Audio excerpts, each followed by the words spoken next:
So here's what we're going to do. We're going to play an Ilhan Omar sound and then a fun sound with Meghan McCain.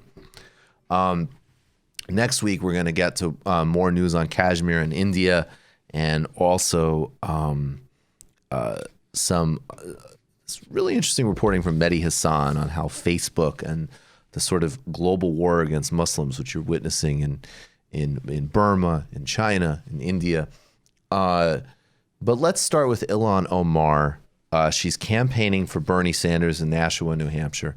I just want to reiterate that Ilhan Omar, who I've had, I wrote a piece critical of her Armenian genocide of recognition vote. But the bottom line is that this is, I think, absolutely the most courageous, dynamic leader in this country. It's incredibly important that we have her. And she is another lesson on why people need to be a lot more aware and savvy about information warfare and the targeting of progressive leadership.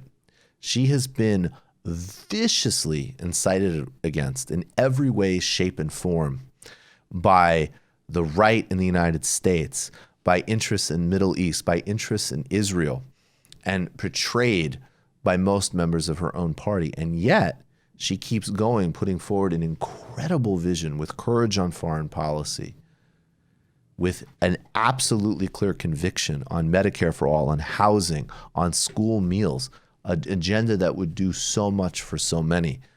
And she really deserves our strong, strong support. Here she is talking about, in fact, well, we do need to abolish ICE in Nashua, New Hampshire, campaigning with Bernie Sanders.